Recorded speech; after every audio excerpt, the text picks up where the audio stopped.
Hi everybody, karibu sana kwenye channel yetu ya YouTube Amba Farms. Ni channel inayotufundisha kuhusu ufugaji wa kuku aina mbalimbali, lakini pia kwenye kilimo. Na video yetu ya leo itakuwa inahusu namna ya kupokea vifaranga, na vifaranga wenyewe ni aina ya broiler. Karibu tujifunze pamoja.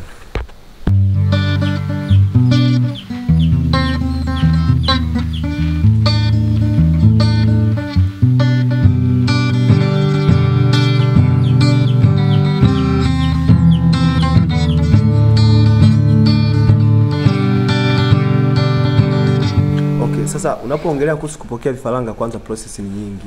Process ya kwanza inahusu kusafisha mabanda. Kwenye kusafisha banda lako, maana unaanza kusafisha kwa kavu, yani kwa maana ya kufagia. Kama kuna malando unayakusanya sehemu moja, unayazoa na yatoa nje. Lakini pia unafuata kusafisha kwa maji. Unaisafisha banda lako vizuri kwa maji pamoja na vyombo vyote mpaka roof kule juu, yani kwa upande wa dari au juu ya bati kule, kama kuna vumbi zimegandia inatakiwa zitoke. Na pia kama kuna kinyesi chini kiligandia, unasugua vizuri na brush ili pale chini kote kubaki pale pasafi. Baada ya hapo, maana yake utakuwa unahitaji vifaa ambavyo vinatakiwa kwa ajili ya kupokea vile vifaranga. Yaani vitu vingi, kwa mfano vyombo vya kulia, jiko kwa ajili ya mkaa kuvipa joto, vitu kama hivi. Maana yani unaandaa vitendea kazi kwa ajili ya kupokea hivi vifaranga. Vitu vya kuandaa sasa, maana yake jiko kama hivi, hayo mabodi kwa ajili ya kuwa zile kona ili vifaranga visikimbilie mle, hizo feeders. Hilo jiko maana itakuwa kwa ajili ya kuwekea mkaa, unaandaa na malanda hapo chini vizuri. Maana hivyo vyote ni kwa ajili ya kuwalinda vifaranga, kuwapa joto, kwa kinga na baridi. Maana unakuwa kama ndio mama yako.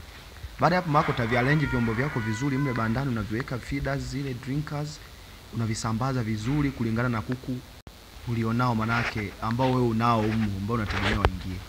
Baada ya kumaliza maandalizi hayo, ikiwemo na kuwasha moto, unavifuata vifaranga vyako kutokana na oda.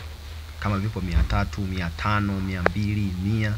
Hivyo ndivyo ambavyo utakuja taviweka kwenye brooder. Yaani brooder ni ile eneo ambalo umeliandaa, umezungushia hizo singboard, ulimoweka vyombo na kuweka jiko la mkaa. Maana eneo lilo liandaa kwa ajili ya kuvilelea hivyo vifaranga vyako. Unakuja, unakuna viweka humo. Process iliyopo nyingine ni swala la kuhesabu, lakini inashauriwa ni vizuri zaidi ukahesabia pale pale kwa wakala ili upate uhakika. Yaani maana ni swala la kuhakiki. Wengine wanaporudi tena kwenye nani, kwa mfano kama umeletewa moja kwa moja mpaka shambani kwako, mwingine anahesabia hapo hapo kwa ajili ya kuhakikisha je, kipo kilichokufa au kipo kidhaifu. Unakiangalia hicho kidhaifu ili upate namna ya kukitazama kiukaribu zaidi, hata kuweza kukitibu kwa kile ambacho inawezekana kukitibu.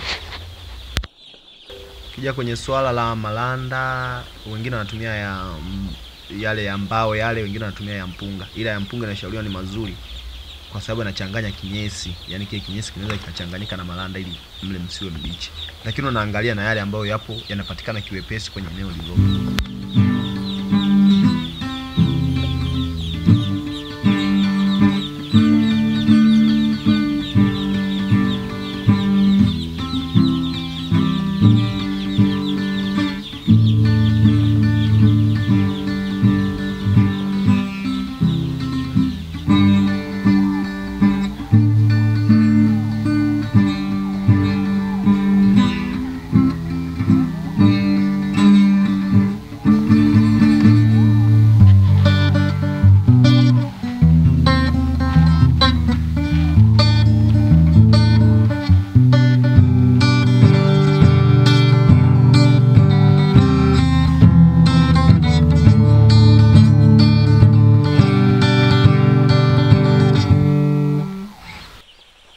Sasa umeshaandaa vifaranga vyako, vimeingia.